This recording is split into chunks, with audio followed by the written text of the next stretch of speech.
paling sering terjadi antara lain yaitu pertama penganiayaan berat, yang kedua adalah penipuan, yang ketiga adalah curat, yang keempat adalah curanmor roda 2, yang kelima itu adalah pengeroyokan, dan yang terakhir yang keenam itu adalah curanmor roda 4. Untuk penganiayaan sendiri pada tahun 2021, penganiayaan berat ini ya, itu terjadi sebanyak 80 kasus.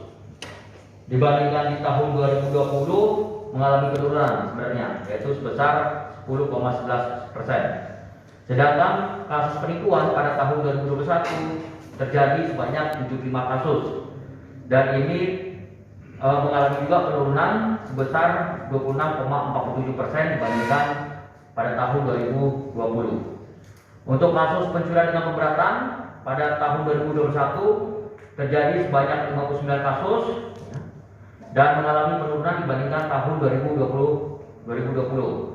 Untuk curanmor roda 2 yang terjadi pada tahun 2021 sebanyak 57 kasus, dan ini juga mengalami penurunan sebesar 57,46% atau sebanyak 77 kasus pada tahun dibandingkan tahun 2020. Untuk kasus pengeroyokan yang terjadi pada tahun 2021 terjadi sebanyak 46 kasus, dan ini mengalami peningkatan sebanyak 1 kasus dibandingkan tahun 2020. Untuk curanmor roda 4 tahun 2021 sebanyak 23 kasus, dan ini juga mengalami penurunan sebesar 23,3% dibandingkan tahun 2020.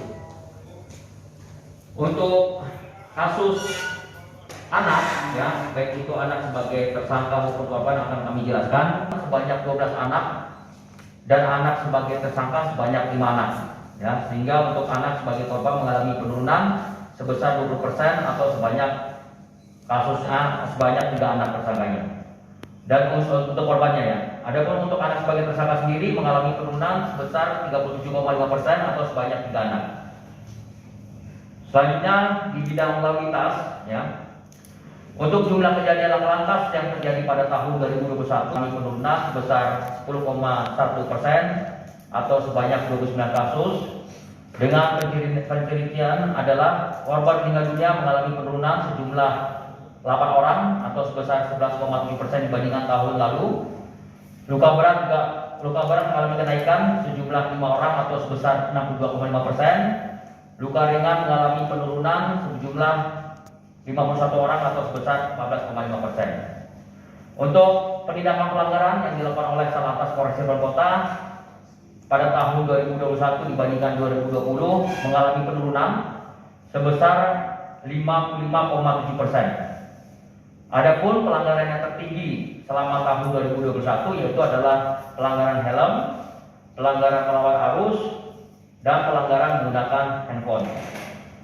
Untuk tindak pidana narkoba, hasil ungkap pada tahun 2021 ini sebanyak 123 kasus, ya, dan mengalami peningkatan sebesar 0,8% atau sebanyak 1 kasus dibandingkan tahun 2020.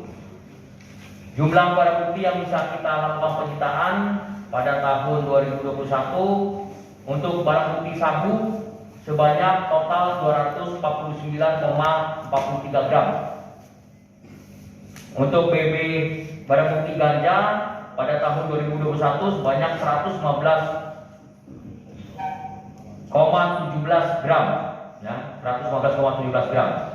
Sedangkan untuk barang bukti tembakau sintetis atau gorila ini tahun 2021 kita bisa menyita sebanyak 1.146, dan obat sediaan farmasi tanpa izin edar pada tahun 2021 sebanyak 126.311 butir, sedangkan psikopetrika pada tahun 2021 sebanyak 54 butir bisa kita lakukan penyitaan. Ya, untuk barang bukti berupa sabu, tembakau, ganja tahun 2020 sebanyak 1.693,3 gram, ya.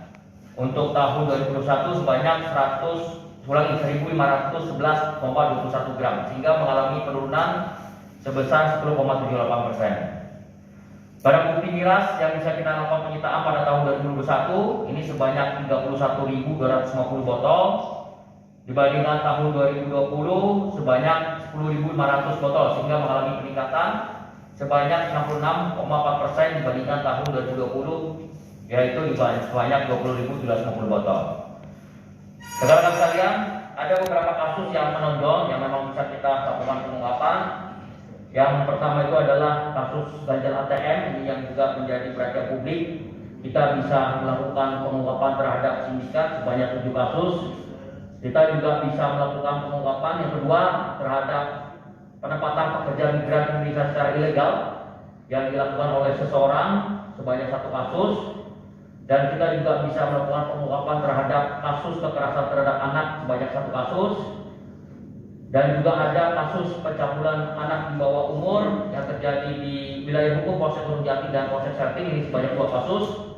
Juga ada kasus pemerkosaan anak sebanyak 1 kasus di TKP di wilayah hukum Polsek Serping. Kasus tawuran dan kasus tawuran konten juga ada kita ungkap sebanyak 8 kasus. Dan kasus pertambangan minerba atau pertambangan pasir tanpa izin ini juga bisa kita ungkap yang terakhir kemarin sebanyak 1 kasus.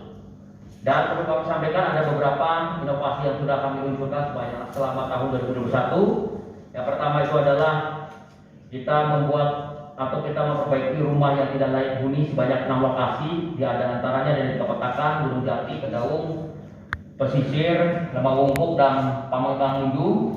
Kita juga ada program 100 tajuk ilmu Quran, ya, sudah ada 185 tajuk kita sambangi dan 1.850 Quran yang kita bagikan.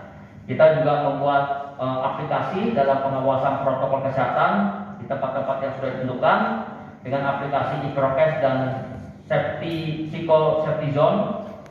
Terus juga ada perbaikan renovasi TKSD untuk bisa memajukan sektor pendidikan di wilayah hukum Polres Cirebon Kota, dan juga ada smart class yang ada di dalam TK dan SD tersebut, termasuk juga bagaimana kita meningkatkan literasi kepada masyarakat. Kita sudah membangun pojok baca dan taman edukasi, serta kita bersama-sama dengan stakeholder terkait kita telah mengembangkan UMKM, ya, bersama-sama dengan beberapa komunitas wirausaha yang telah menunjukkan pesta wirausaha.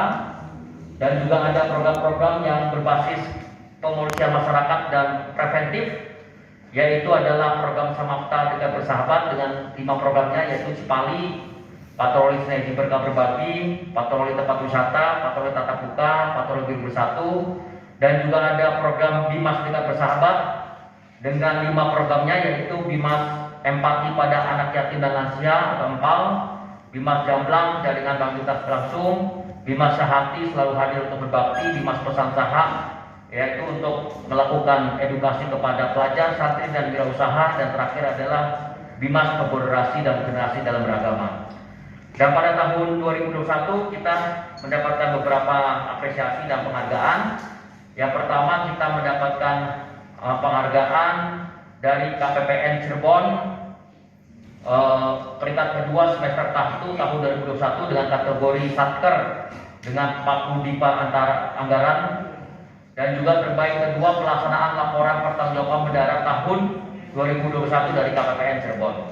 Dan juga penghargaan yang kita terima dari Polda Jawa Barat, ini sebelah kiri saya mengharapkan penghargaan ini, berhasil mendapatkan peringkat terbaik dalam keaktifan pelaporan SPT meliputi teks, foto, dan video dari Kabid Humas Polda Jabar.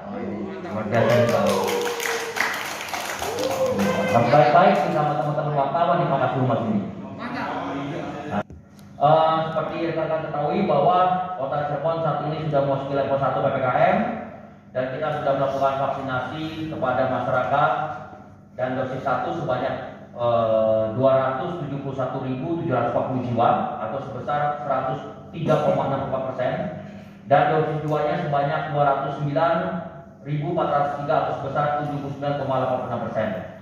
Lansia sendiri yang sudah divaksinasi sebanyak 18.431 atau sebesar 71,44%. Untuk Polres Cirebon Kota sendiri, dari Polres Cirebon Kota sendiri, kita sudah mendukung kegiatan vaksinasi ini dengan telah menyuntikkan vaksin COVID-19 dengan total sebanyak 154.438 dosis. Yang dirinci adalah dosis 1 sebanyak 80.255 dan dosis 2 sebanyak 54.183. Demikian rekan-rekan sekalian terkait masalah rilis akhir tahun, dan kronologisnya adalah bahwa kami mendapatkan informasi dari masyarakat telah terjadi suatu peristiwa satu orang tertimbun pasir, dan setelah dan diketahui bahwa ada beberapa masyarakat warga di sekitar area sungai tersebut yang terlibat, di mana dari hasil penyelidikan diketahui bahwa pemilik tanah atas nama AR ini mengerjakan seseorang atas nama BU, ya, dan ada juga atas nama SM. Jadi SM ini adalah pemilik pasir dengan mempekerjakan beberapa orang, yaitu NRM, dan juga ada juga IN, yaitu si pengemudi mobil. Jadi untuk TSK atas nama tersangka atas nama SM ini membeli pasir dari penggali atas nama NM sebesar 200.000 per dump truck, dan setelah diproses dengan cara diayak, kemudian dijual oleh tersangka SM ini ke wilayah kota Cirebon dengan harga 700.000 per dump truck, dan keluar juga wilayah kota Cirebon dengan harga sebesar 750.000. Selanjutnya ada tersangka yang lain, yaitu BU ini menarik uang sebesar 100.000 rupiah dari penambang atas nama NM tersebut untuk biaya perawatan jalan yang menuju ke lokasi, dan mendapat keuntungan sebesar sebanyak 60.000 untuk per truk, dan sisanya 40.000 itu disetorkan kepada tersangka MS sebagai pengelola yang ditunjuk oleh si pemilik tanah atas nama AR. Sementara untuk tersangka MS sendiri, ya, ini kita juga sudah lakukan penyelidikan. Ternyata mereka saudara MS ini juga bekerja sama mengumpulkan setoran sebanyak 40.000 per truk selama 1 minggu, dan tersangka BU ini selanjutnya menyetorkan kepada saudara AR.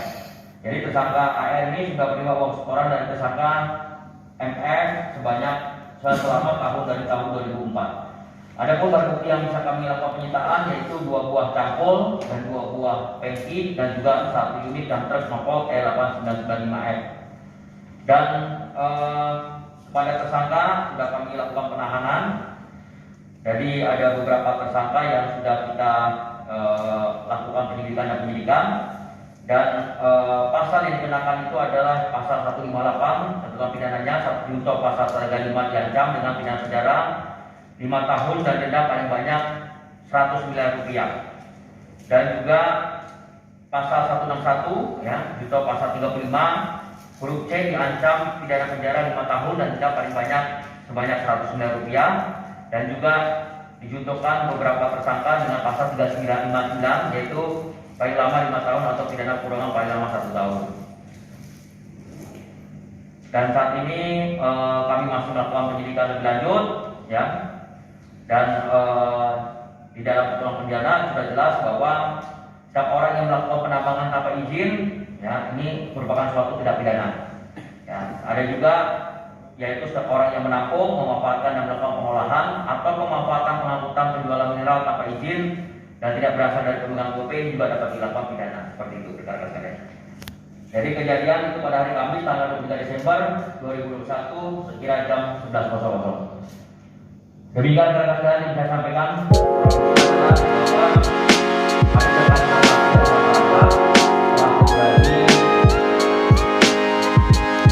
Ya.